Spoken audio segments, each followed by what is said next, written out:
Hi guys, hope you all are doing well.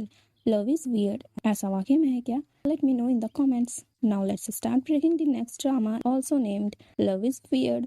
इस drama की female lead Yo Yo अपने graduation के लास्ट ईयर में है और इसलिए वो जॉब इंटर्नशिप के तलाश में है। योयो आयरिस, जो कि चाइना की टॉप कंपनीज में से एक है, वहाँ आज अपने इंटरव्यू के लिए जा रही होती है, पर वो ऑलरेडी लेट है। कंपनी की बिल्डिंग के बाहर योयो अपना बैलेंस खो सीधा फू हाओ पर लैंड करती है, जो कि इस ड्रामा का मेन लीड है और आयरिस का प्रेसिडेंट है। एक तो लेट, ऊपर से इस हरकत के बाद योयो को यहाँ जॉब तो अब मिलने से रही। अगली सीन में योयो टॉम बॉय के गेटअप में ब्लाइंड डेट पर आई होती है, जो उसकी मॉम ने फिक्स किया था। इत्तेफाक से उसी रेस्टोरेंट में फू हाओ भी एक लड़की के साथ डेट पर आया होता है।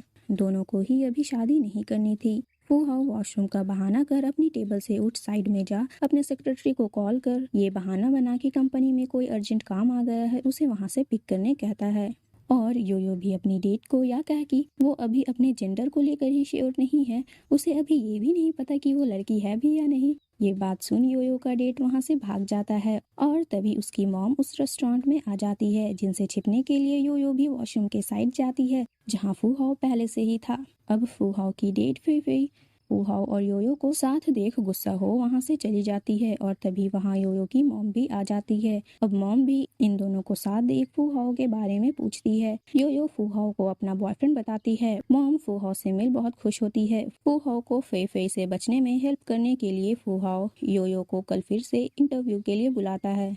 अगले दिन योयो आइरिस आती है, जहाँ फे फे ऑलरेडी फू हाओ से अपने रिलेशनशिप को लेकर बात कर रही थी, जिसे फू हाओ बिल्कुल भी भाव नहीं देता। तभी योयो फू हाओ की कैबिन में इंटर करती है, जिसे देख फू हाओ फिर से योयो की हेल्प ले फे फे से बचने की कोशिश करता है। फू हाओ योयो को अपनी गर्लफ्रेंड बताता है। यह सुन फे फे गुस्से में वहां से चली जाती है। अब फू हाओ योयो को अपनी पर्सनल सेक्रेटरी का जॉब ऑफर करते हुए उसे $500,000 वॉन सैलरी का ऑफर देता है, जिसे योयो मना नहीं कर पाती। ऑफिस के बाद फू हाओ योयो को घर छोड़ने आता है, जिन्हें योयो की मॉम और उसकी फ्रेंड देख लेती है। इस वजह से मॉम योयो की खूब पिटाई करती है। योयो मॉम को बताती है कि वो उसका बॉयफ्रेंड है, जिससे उसने उन्हें रेस्टोरेंट में मिलवाया था, और फू हाओ की आइडेंटिटी हाइड कर बताती है कि वो एक ड्राइवर है। अगले दिन योयो अपने कॉलेज फ्रेंड्स के साथ हैंग आउट करने बाहर आई होती है, जिनमें से एक का योयो पर क्रश होता है। अगले दिन योयो की मॉम योयो को फू हाओ को डिनर पर इनवाइट करने कहती है, जिसके लिए योयो बहाने बनाने लगती है। मॉम योयो का ड्रामा समझ उसे मारने के लिए उसके पीछे भागती है और इसी दौरान उनके कमर में मोच आ जाती है। उन्हें हॉस्पिटल ले जाया जाता है। अगले सीन में हमें मॉनिटर को दिखाया जाता है, जिसे योयो पर क्रश है। वो कायांग ग्रुप का अगला चेयरमैन होता है। तभी वहाँ फेफे आ जाती है। वे मिस्टर कू की बेटी है। मिस्टर कू दोनों को इंट्रोड्यूस करवाते हैं। मॉनिटर अपना रियल नाम लिन बताता है। इसका मतलब लिन अब तक अपनी आइडेंटिटी योयो से हाइड कर रहा था। उसने जानबूझकर किसी आम स्टूडेंट की तरह योयो की यूनिवर्सिटी में इंटेंशनली एडमिशन लिया था। अगली सीन हॉस्पिटल की दिखाई जाती है, जहां मॉम योयो को इमोशनल ब्लैकमेल कर फू हाओ को उनसे मिलवाने के लिए रेडी कर ही लेती है। फिर योयो फू हाओ से मिलने कंपनी जाती है। कंपनी में ऑलरेडी फे फे अपनी आंटी के साथ फू हाओ के पास शादी की बात करने आती है। फे फे की आंटी फू हाओ को धमकाते हुए कहती है कि आइरिस पहले से ही काफी लॉस में चल रही है।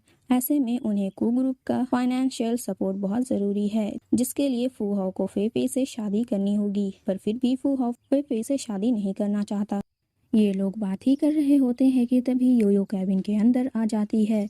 शायद हम यह कह सकते हैं कि योयो में मैनर्स नाम की कोई चीज नहीं है, या फिर शायद उसे इस कंपनी के प्रेसिडेंट के कैबिन में बिना किसी परमिशन के घुसने का स्पेशल परमिट मिला हुआ है।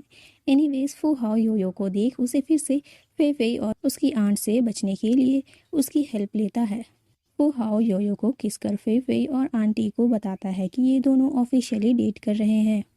इन दोनों के जाने के बाद फू हाओ योयो को योयो के बिना परमिशन किस करने के लिए सॉरी बोलता है, जिसे माफ करने के बदले योयो फू हाओ को एक थप्पड़ जड़ती है और फिर एक किस भी। फाइनली योयो फू हाओ को अपनी मॉम से मिलवाने की बात करती है, जिसके लिए फू हाओ रेडी हो जाता है।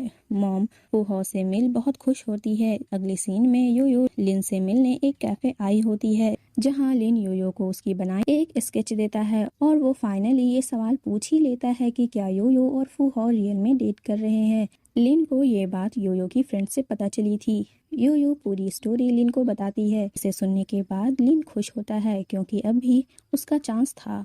अगली सीन में योयो को हॉस्पिटल से कॉल आता है कि उसकी मॉम की हालत और बिगड़ गई है। योयो भागे भागे हॉस्पिटल जाती है, जहां मॉम योयो को फिर से इमोशनल ब्लैकमेल कर उसे शादी के लिए रेडी करवा लेती है। योयो की मॉम को बस एक छोटी सी मोच आई थी, जिसका उन्होंने राय का पहाड़ बना दिया था ताकि वो अपनी बेटी को जल्द से जल्द शादी करती देख सके। योयो फूहाओ के पास उसे उससे शादी करने के लिए कहती है, जिसके लिए फूहाओ कॉन्ट्रैक्ट मैरिज के लिए मान जाता है। पर इसके लिए फूहाओ 3 शर्तें रखता है। पहली, वो ये बात किसी को नहीं बताएंगे कि ये शादी कॉन्ट्रैक्चुअल है। दूसरी, योयो को फूहाओ के साथ उसके घर में रहना पड़ेगा। और तीसरी, दोनों शादी असली शादी की तरह ही करेंगे। योयो ये तीनों शर्तें मान लेती है। शादी के बाद योयो फूहाओ के घर शिफ्ट हो जाती है। दोनों एक दूसरे के बिल्कुल अपोजिट होते हैं। एक पंचुअल होता है तो दूसरी हमेशा लेट। एक को हेल्दी खाना पसंद है तो दूसरे को फास्ट फूड ज़्यादा पसंद है। और इसलिए एक बार योयो फूहाओ को उसे फास्ट फूड खिलाने एक रेस्टोरेंट लेकर आती है, जहां उन्हें लिन भी मिलता है। योयो लिन के लिए खाना लाने जाती है और यहाँ योयो के पीछे ये दोनों योयो को लेकर बहस स्टार्ट कर देते हैं। लिन फूहाओ को साफ कह देता है कि वो योयो से दूर रहे, पर फूहाओ उसकी बात पूरी तरह इग्नोर करता है और योयो के आते ही उसे ले अपने साथ अपने घर चला जाता है। वक्त के साथ ये दोनों एक दूसरे को पसंद करने लगते हैं।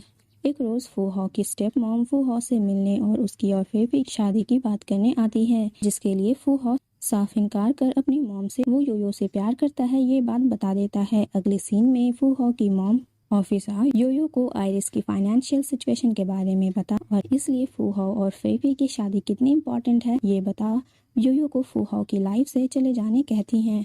योयो मॉम की बातें समझ फूहाओ को छोड़ने के लिए रेडी हो जाती है। योयो फूहाओ को अपने कॉन्ट्रैक्ट मैरिज की टर्मिनेशन पेपर दे वो फूहाओ के घर से चली जाती है और अपने घर अपनी मॉम को सारी बातें बता देती है कि इनकी शादी कॉन्ट्रैक्ट बेस्ड थी। अगले दिन फूहाओ की स्टेप मॉम फूहाओ से कहती है कि उन्होंने योयो को 2 मिलियन वॉन दिए थे तुम्हारी लाइफ से चले जाने के लिए और उसने ये एक्सेप्ट कर लिया। पर ये बात फूहाओ नहीं मानता और यहाँ योयो अपने लिए दूसरी जॉब की खोज में लग जाती है। लकीली उसे एक कंपनी में जॉब मिल जाती है जहाँ उसकी सैलरी बहुत कम होती है, पर वो जॉब एक्सेप्ट कर लेती है और इसी तरह 1 महीना बीत जाता है। योयो और उसकी फ्रेंड आज एक रेस्टोरेंट आए होते हैं। योयो को न्यूज से ये पता चलता है कि फूहाओ और फेफे की जल्द ही एंगेजमेंट होने वाली है। ये न्यूज सुन योयो बहुत उदास होती है। अगली सीन में लिन योयो को बुला उसके लिए अपनी फीलिंग्स कन्फेस कर लेता है, पर योयो उसे साफ इनकार कर देती है। लिन समझ जाता है कि योयो अब सच में फूहाओ से प्यार करने लगी है। लिन इस बात को सिंसियरली एक्सेप्ट कर लेता है।